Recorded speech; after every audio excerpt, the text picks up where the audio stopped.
So I went to see Joker this week, and I didn't quite know what to expect. I'd seen the trailer, and I knew it was going to be bleaker than your average film. But and I'd heard it was really violent. I'd heard it was really violent, and but it was one of those films where when it sort of finishes, you're sort of sat in your chair. I was with my mate, and I was sort of sat in my chair, and you're kind of it takes a moment to kind of process it.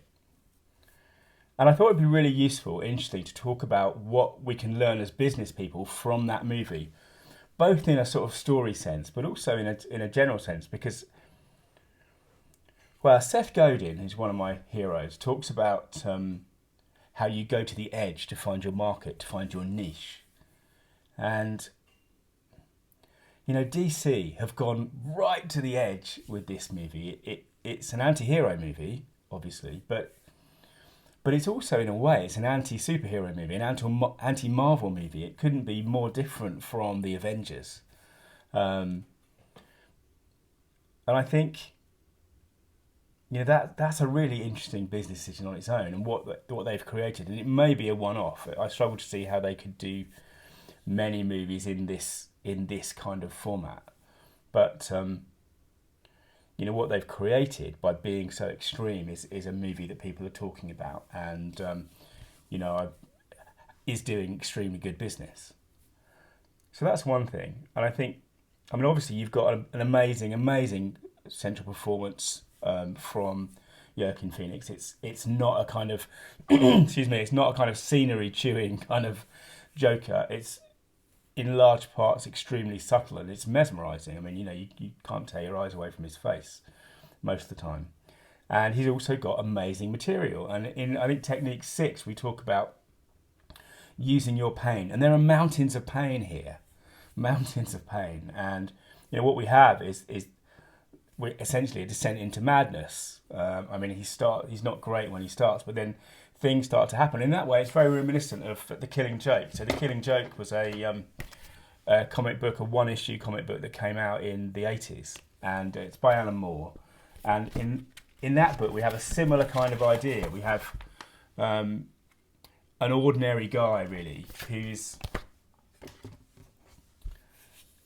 is driven in various ways to become something new. And the stories are always about change and transformation, of course. And so we've got technique 6, which is use your pain. And because we feel every kick, metaphorical and literal, in this movie. I mean, I didn't think it was that violent. Maybe I've become desensitized, but it is a 15 movie. And I didn't think the violence was, anything extraordinary by today's standards. But the emotional kind of relevance and resonance of that story is much more affecting than, for example, my 16-year-old daughter had said she might want to see it, and I think, having seen it, that she definitely wouldn't enjoy it. And I'm not even sure that I enjoyed it, actually. But as a piece of storytelling, it is masterful because every action has consequences. And I think that's one of the differences between the Marvel movies, which I love. I love Avengers.